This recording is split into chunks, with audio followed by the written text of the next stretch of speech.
Hola, buenas tardes.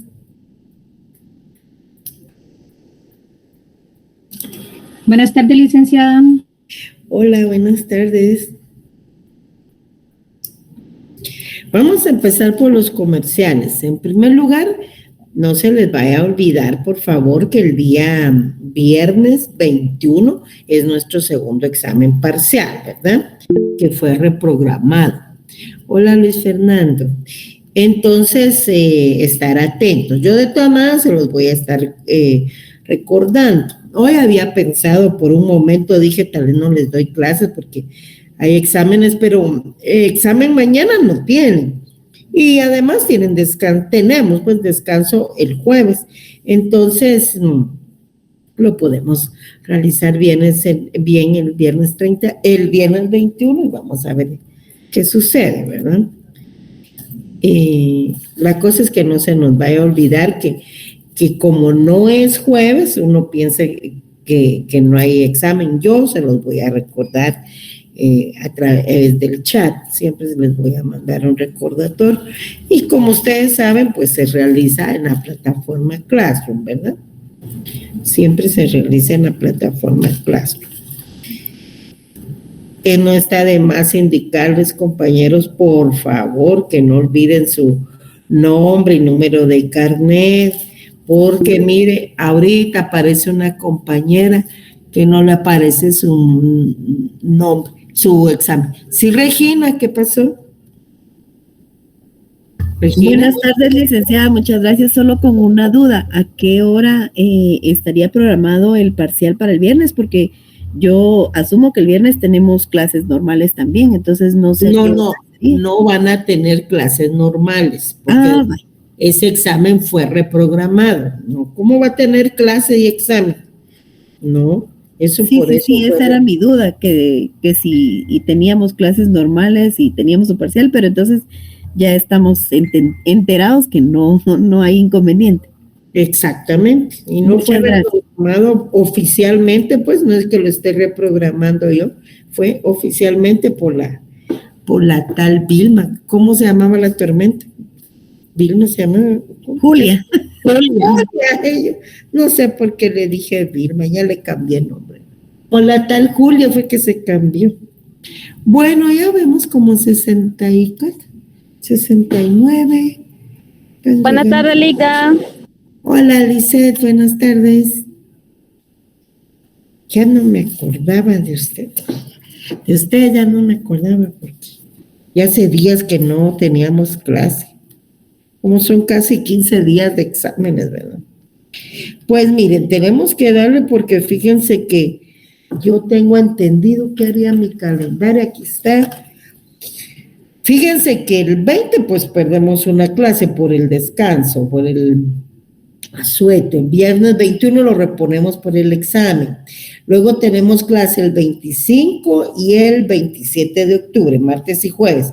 El 1 de noviembre cae martes, fíjense, se perdió esta clase. Y el jueves 3, sí. Ahora bien, no sé si los exámenes van a iniciar el 8 o el 14, eso sí, no, parece que están programados para que inicien en esa semana, pero esperemos el calendario. Después de este parcial, me imagino que ya van a estar preparando el calendario de los finales, ¿verdad? Entonces, amigos, yo creo que empezamos con la sustitución. Ahí tenemos la sustitución, aceptación y renuncia de la herencia. Entonces tenemos las guías de la 13 a la 16. Sacan su código, por favor. Vamos a empezar.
Bueno, pues sí, ya tenemos.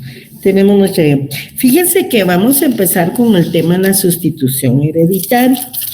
Realmente lo que quiero que tengan bien claro es que la sustitución hereditaria pues es una designación testamentaria, es decir, el testador va a dejar esa disposición obviamente en su testamento, ¿verdad? Entonces, en esta figura encontramos un heredero sustituto,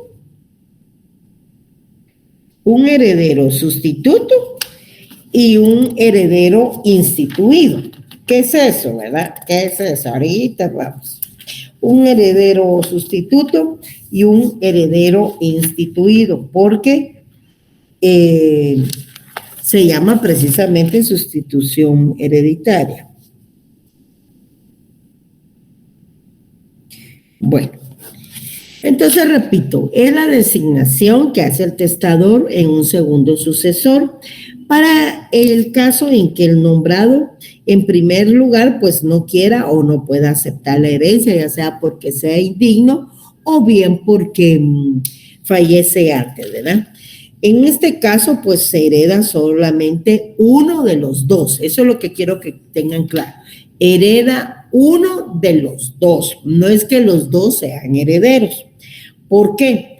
Porque por eso hay dos clases de herederos, uno sustituto, por eso sustituye, reemplaza a quien nombraron en primer lugar, o sea, el heredero instituido. Pero no significa que ambos van a ser herederos, ¿verdad? Uno o el otro, pero no los dos. Entonces, eso quiero que lo tengan bien claro. Es sustitución hereditaria, es decir, se piensa en designar un sustituto en caso de que llegase a faltar el primer heredero nombrado, ¿verdad? O sea, el heredero instituido. Existen clases de sustitución o substitución, lo tienen otros. En nuestra legislación hay 3 artículos que se dedican o se refieren a este tema, en el 981, el 1000 y el 1001. Entonces, tenemos en primer lugar una sustitución vulgar o directa. Aquí la designación la hace el testador, obviamente en su testamento, de segundo o posteriores herederos para el caso en que el primero no llegue a hacerlo, ¿verdad? Entonces, el testador, además, repito, de instituir un heredero, también le nombra un sustituto, ¿verdad? A esa se le llama sustitución vulgar o directa porque es la sustitución que más se utiliza. Luego tenemos, y ahí lo tenemos en el 989. ¿Quiere alguien leer el 989, por favor? Vaya, Ari, por favor, gracias. 989, ¿verdad? Por favor, sí.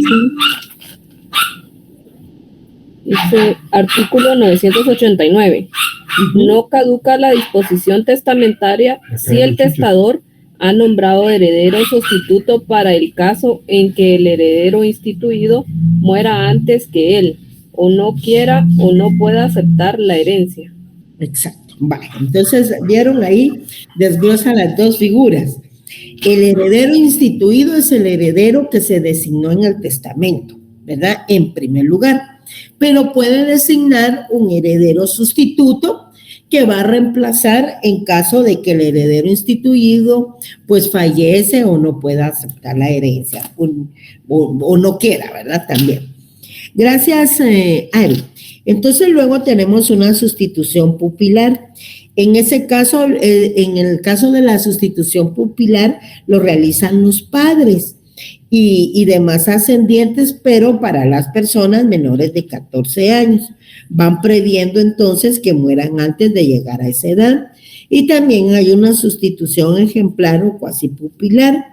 Esa se deriva de la anterior, ¿verdad? Tiene mucha relación, pero es diferente. El nombramiento de herederos es realizado por un ascendiente a su descendiente mayor de 14 años, legalmente incapacitado, o sea, interdicto por causa mental para el caso de que muera sin recobrar la razón. Luego tenemos una sustitución fideicomisaria. Esa pues no se utiliza, la que se utiliza en la regula nuestra legislación es la sustitución vulgar o directa, porque es la más común, ¿verdad? Y luego tenemos la fideicomisaria oblicua o indirecta.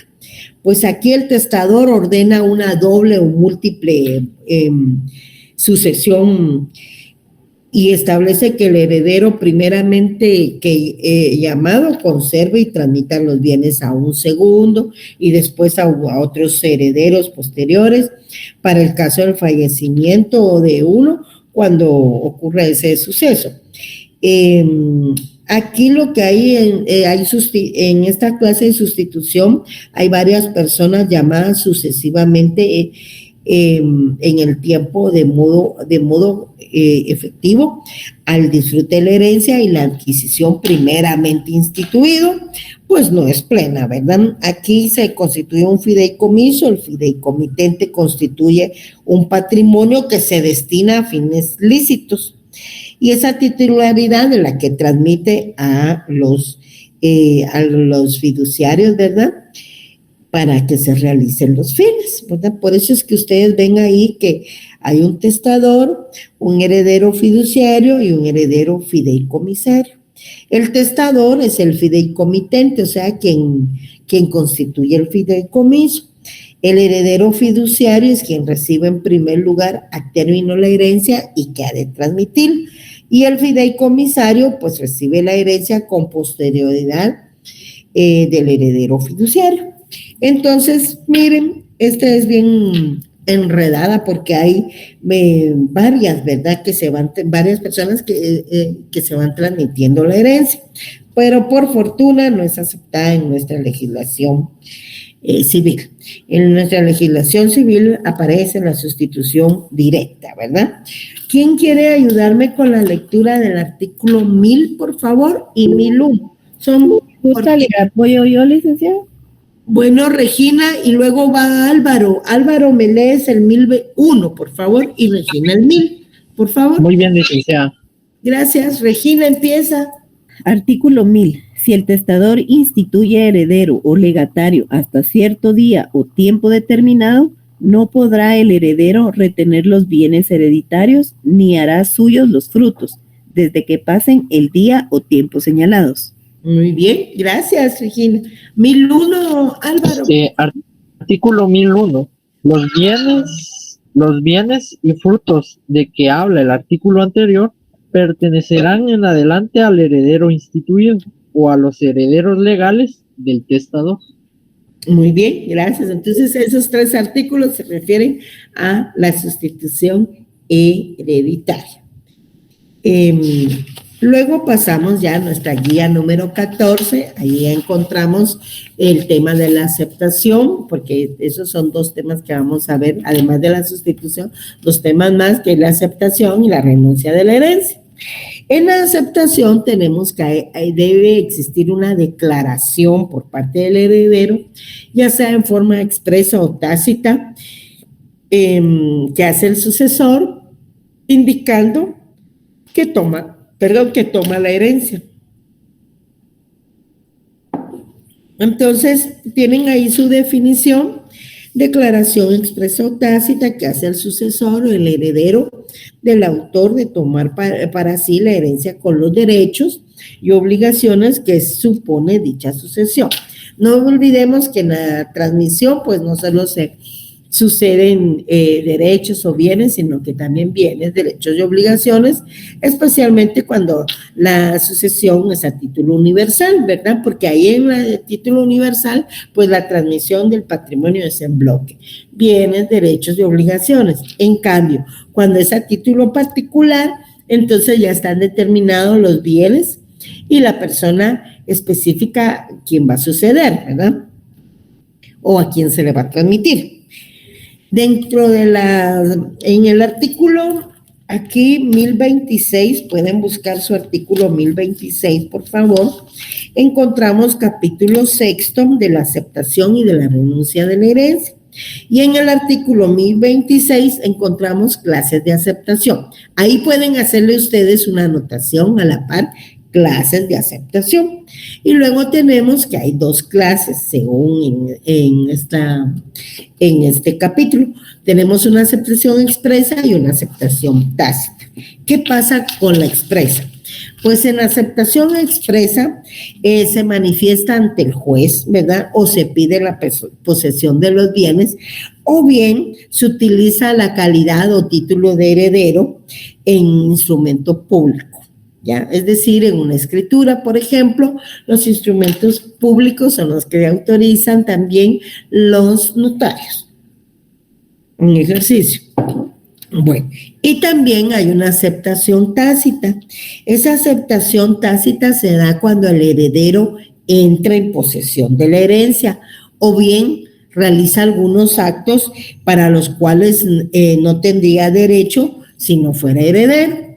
Por ejemplo, supongamos que fallece la dueña de una casa y entonces los hijos se quedan viviendo ahí, pagan la luz, pagan el agua, pagan el teléfono, pagan el internet, pagan el YUSI, pero todavía no han sido nombrados propietarios. ¿Por qué? Porque primero hay que radicar un proceso sucesorio, que en caso de existir un testamento, pues se llamará proceso sucesorio testamentario. En caso de no existir, será un proceso sucesorio intestado, que se puede tramitar en dos formas. Una es a través de un juez, que es en la vía judicial, ¿verdad? A través de un órgano jurisdiccional competente, y el otro es en la vía extrajudicial ante un profesional del derecho, que es un notario. Entonces, estas son las dos formas de acuerdo al artículo 1027 y 1028. ¿Quién quiere leer el 1027 y el 1028? Álvaro, 1027. ¿Le apoyo yo, licenciado? Y Regina, Álvaro Mero, es que, Sí, creo que solo, es que tú tienes tres, o Galileo es tu nombre. Bueno, Álvaro lees uno y Regina lees el otro. Ya me estoy haciendo bolas yo con los nombres. Por favor. muy bien, licenciada. Artículo 1027. El heredero acepta expresamente la herencia manifestándolo al juez o pidiéndole posesión de los bienes o usando del título o de la calidad del heredero en instrumento público. Ok. A ese artículo, a la par del 1027, le van a anotar aceptación expresa, por favor. Agarren ahí su código y le anotan eso, ¿ya? Bueno, ahora Regina me va a hacer el favor de leer el 1028. Por favor, Regina, gracias. Muy bien, artículo 1028. Acepta el heredero tácitamente entrando en posesión de la herencia o practicando otros actos para los cuales no tendría derecho sin ser heredero. Ok, bueno. Ahí a ese artículo 1028 le hacen una anotación, aceptación tácita. Bueno, entonces ya vimos estas dos clases de aceptación, una expresa y una tácita. Ahora bien, ¿y qué pasa cuando aceptamos una herencia y lo que hay más son obligaciones? O sea, hay deudas, los acreedores están ahí apareciendo, mire, debe esto, debe el otro, y aquí cobrando, mire, hay una pensión alimenticia, por ejemplo, pendiente ahora que ya falleció la persona, en fin, el pasivo, la cantidad de obligaciones o de cargas es mayor que el activo. ¿Qué pasará ahí? Ustedes, a ver, ¿quiénes quieren opinar? Quiero pensar que cobrarían sobre el valor del inmueble que tuviera o sobre los activos que tuviera el difunto. Puede ser, muy bien. ¿Alguien más? ¿Se puede renunciar a esa herencia, Licta? Puedes renunciar, pero ¿cómo quedan las obligaciones? Ya que el índice se paga con los activos también, buena respuesta. Ay, quiero estornudar y no puedo, usted, que hace rato. ¿Alguien más?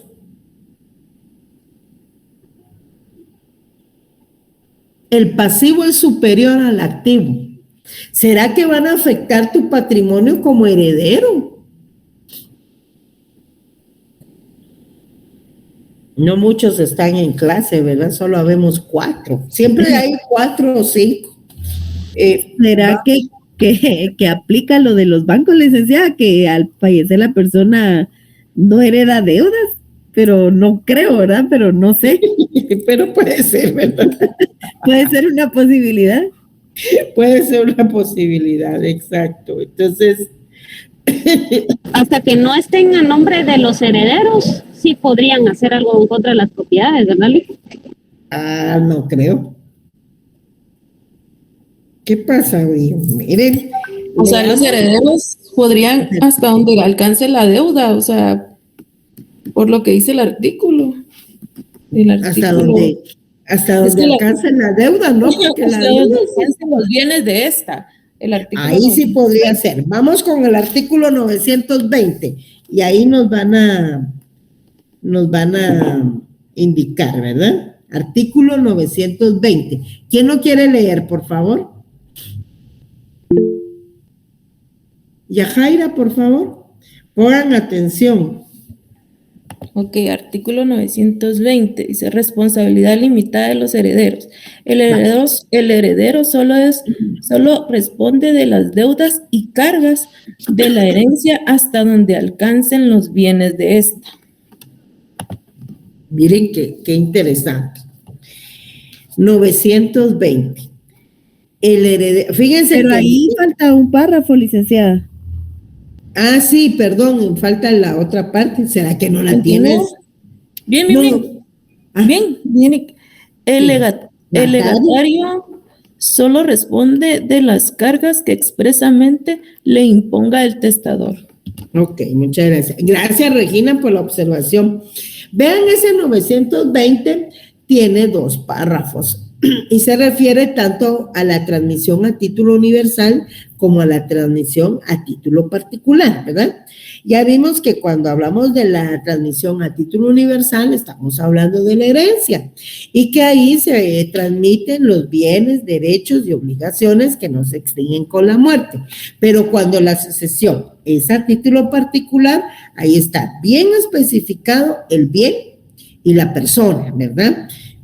Y también si eso lo vamos a ver en los legados, cuando toda la herencia se distribuye en legados, pues las obligaciones también se dividen proporcionalmente. Entonces, repito, este artículo 920, que está dividido en 2 párrafos, regula tanto la asignación, a título universal como a título particular. Pero empecemos, hagamos el análisis. En primer lugar, a ese artículo ustedes le van a hacer una anotación a la par ahí que diga aceptación bajo beneficio de inventario, porque así se llama esa clase de aceptación. Por eso es que ustedes en sus guías tienen forma de aceptación de conformidad con el Código Civil, expresa, tácita y bajo beneficio de inventario, ¿verdad? ¿Qué significa esto? Que el heredero, dice, solo va a responder de las deudas y cargas, o sea, de todas las obligaciones de la herencia hasta donde alcancen los bienes de la herencia. Hasta donde alcancen los bienes de la herencia. O sea que aquí hay separación de los patrimonios. Si el patrimonio del causante tiene más pasivo que activo, no significa que tú como heredero vas a tener que cubrir todas las obligaciones del causante, ¿verdad? Se cubre hasta donde alcancen los bienes de la herencia. Y si es el legatario, pues solo responde de las cargas que expresamente le indique el testador. O sea, el testador le va a indicar cuál es el bien que se le va a transmitir y cuál será la obligación con la que deben compartir. Por favor, ahorita pongan atención, porque entonces me desvían la atención de los compañeros que sí están en clase. Entonces, bueno, Repito ahí, por favor, a la par del artículo 920, le hacen una anotación que diga aceptación bajo beneficio de inventario. Ahí lo tenemos. Luego tenemos entonces, por ejemplo, cuál es el plazo, cuál es el término para la aceptación de la herencia. En un artículo, en el 1031, nos indica esos plazos. Por ejemplo, si te encuentras dentro del territorio nacional, o sea, dentro de la República, el plazo es de 6 meses. Y si te encuentras en el extranjero, es de 12 meses, o sea, 1 año. Ahí lo tienen en el 1031, pero también hay un plazo especial que existe cuando hay personas que están interesadas en que aceptes o no la herencia. ¿Por qué? Esas personas interesadas generalmente van a ser acreedores. O sea, fallece la persona, pero necesitan recuperar su patrimonio, ¿verdad? Veamos primero el 1031. Quiero que lo leamos despacito. 1031, ¿quién no quiere leer? ¿Le apoyo yo, licenciada? Vaya, Regina, los otros levantaron la mano hasta después. Por favor, Regina. Artículo 1031. 1031. El término para aceptar la herencia es de 6 meses a contar de la muerte del testador. Si Bueno, el heredero 6 meses, ¿verdad? 6 meses. 6 meses. Si el heredero se encuentra en el territorio de la República, es de 1 año. Si No, está no, estás leyendo más. sí, más. si el heredero se encuentra en el No, territorio vuelve a leer, porque eso da mal la interpretación, el no leer da mala interpretación. Vuelve a leer como es. El término para aceptar la herencia es de 6 meses a contar de la muerte del testador si el heredero se encuentra en el territorio de la República. Ok, ahí sí hacemos el alto, ¿verdad? Bueno. 6 meses si se encuentra en el territorio de la República. Y empieza. De 1 año si está en el extranjero. Y de 1 año. Ok, si está en el extranjero. Vamos ahora con ese plazo especial. Ya no lo termino de leer, licenciada. Vamos ahora, seguí. Si pasa el término de la aceptación sin que nadie se presente a reclamar la herencia, ni haya heredero a quien manifiestamente pertenezca, o han renunciado los que tenían derecho a ella, se declarará vacante, arreglándose a las prescripciones del Código Procesal. Por supuesto, procesal, civil y mercantil. Vaya. Entonces, ¿qué plazos nos está dando este 1031?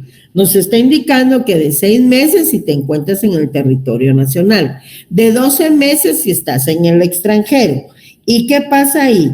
Que si pasa ese término de aceptación sin que nadie se presente a reclamar la herencia, ni haya heredero a quien manifiestamente pertenezca o ha renunciado a los derechos a ella, se declara vacante. Vamos ahora a leer el artículo 1038 que tiene mucha relación con esto porque ahí nos están fijando un plazo diferente en circunstancias diferentes también. Alguien que quiera leer el 1038 pero bien leído, por favor. 1038. Álvaro, dele Álvaro, 1038. Muy bien, licenciada. Artículo 1038. Cuando alguno tuviera interés en que el heredero declare si acepta o renuncia a la herencia, podrá pedir, pasados 9 días de la apertura de esta, que el juez fije un plazo que no excederá de 30 días, para que dentro de él haga su declaración, bajo apercibimiento de que si no lo hace, se tendrá la herencia por aceptar. Ok, ya se fijaron, gracias Ana, ya se fijaron que en ese 1038 aparece un plazo especial, pero en primer lugar porque hay personas que tienen interés, ¿verdad? En que el heredero declare si acepta o no renuncia a la herencia. Hay acreedores, pues, ¿verdad? Que quieren recuperar su patrimonio. Entonces, ¿qué hacen estas personas que tienen interés? Pueden acudir a un juzgado, pero pasados 9 días de la apertura de esta. ¿Para qué? Para que el juez fije un plazo que no debe exceder de 30 días. Y es bajo apercibimiento, porque dentro de ese plazo de 30 días, ¿verdad? Si no lo hace, hay apercibimiento de que se tendrá la herencia por aceptada. ¿Vieron? Miren qué interesante, el 1038. 9 días después de la apertura de la herencia, se acude ante un juez. El juez fija un plazo no mayor de 30 días, ¿verdad? Puede fijarle 20, 15 o los 30 días. ¿Y para qué es ese plazo? Para que dentro de ese plazo haga entonces su declaración y hay un apercibimiento de que si en caso no lo hace, se tendrá entonces la herencia por aceptada. ¿Por qué? Porque hay acreedores que necesitan recuperar su capital y como la persona fallece, no quiere decir que ellos perdieron su patrimonio, sino que no olvidemos siempre que hay derechos, hay bienes que no se extinguen con la muerte, ¿verdad? Bueno, entonces ahí en su guía número 15 encontramos el término de la aceptación, ¿verdad? Y tenemos los efectos en la columna siguiente. Uno de los efectos es, de acuerdo al artículo 1032, es que una vez aceptada la herencia, vean el 1032, una vez aceptada la herencia, el heredero es propietario de ella desde la muerte del causante. ¿Se fijaron? Entonces, por eso es que no es de que solo se muere la persona y ya tengo mis derechos. Tendrán derechos, pero tienen que ser declarados por medio del proceso sucesorio, dependiendo de si va a ser un proceso sucesorio intestado o un proceso sucesorio testamentario.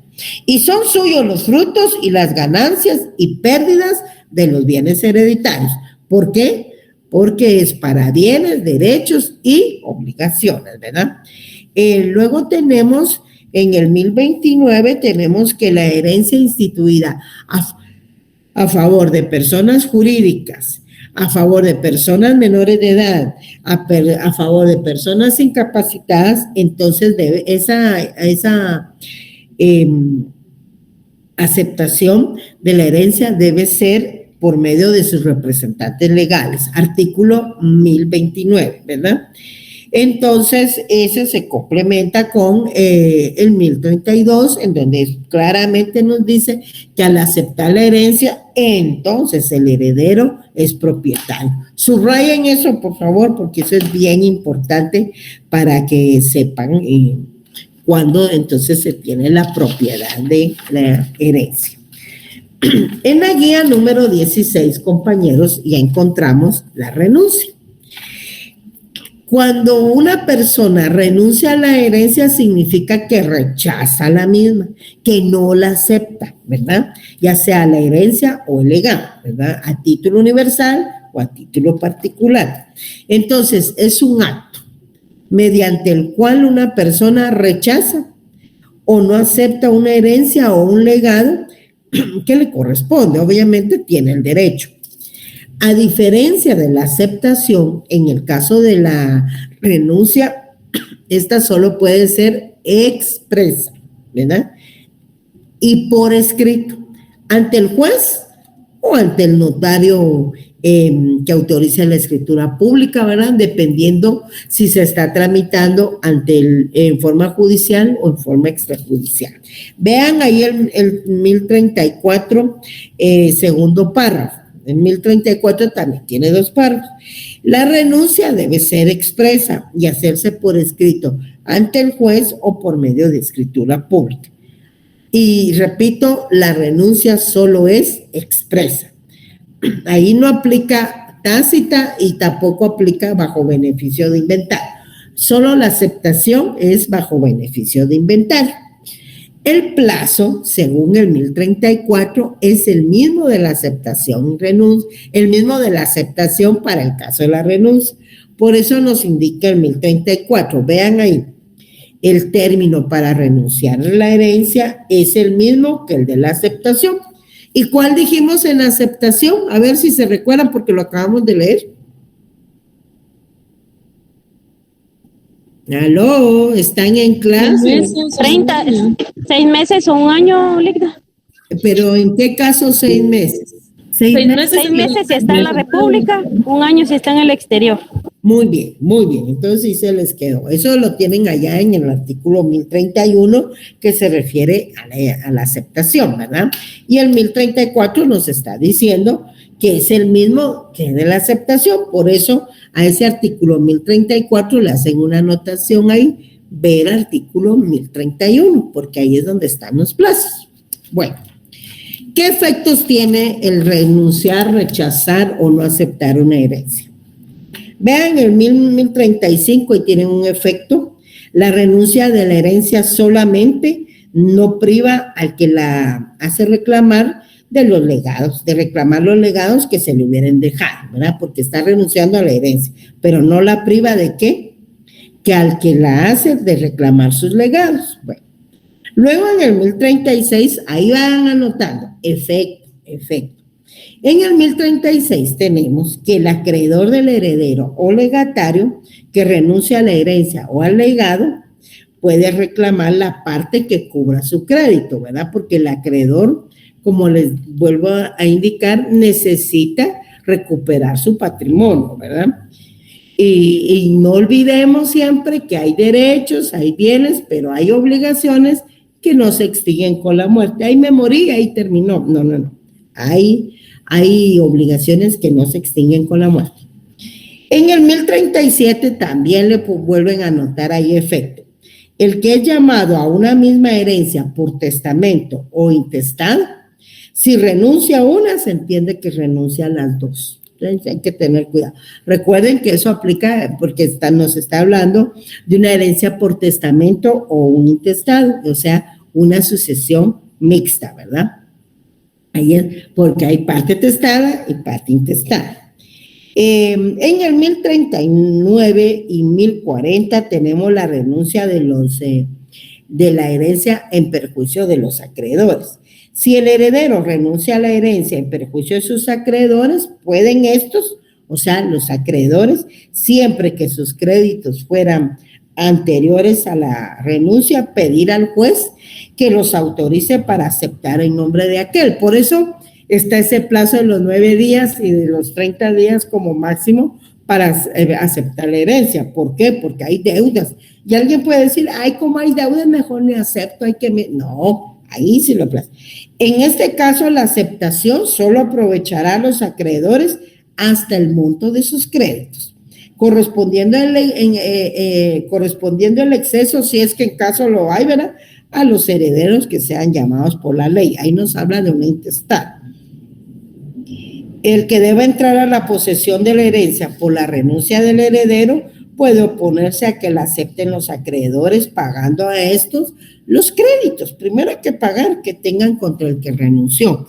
Por eso se llama renuncia en perjuicio de los acreedores, ¿verdad?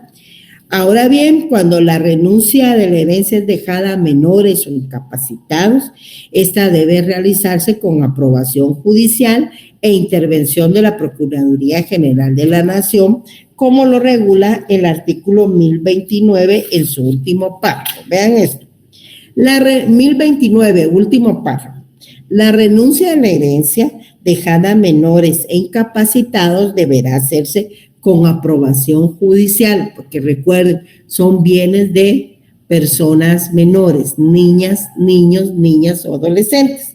E intervención, ya sabemos que no es del Ministerio Público, sino de la PGN o Procuraduría General de la Nación.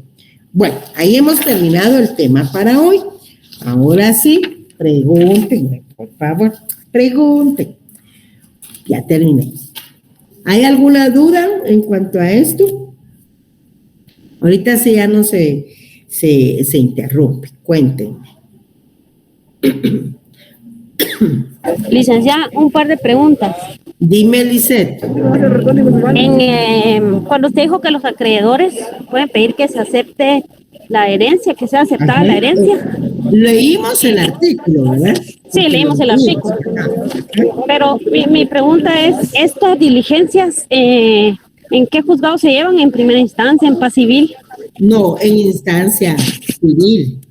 En instancias, sí. Sí, en instancia civil. Así es. Ok. Porque ¿Y cómo eso se le llama a esa diligencia? Es que no, eso se realiza dentro del proceso sucesorio. Ah, dentro del proceso sucesorio. Ah, Exactamente, ahí, exactamente. ok. Ajá, proceso. Gracias, Ligda. Bueno.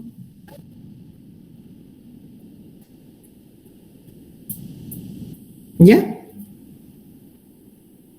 Bueno, entonces terminamos la clase el día de hoy y nos vemos el día viernes para el día viernes para la realización de nuestro segundo examen parcial. Tengan buena noche. Igualmente, Ligda. Feliz noche, licenciada. Buenas noches, licenciada. Buenas noches, licenciado. Sí, ustedes, profesor. Feliz noche, Linda.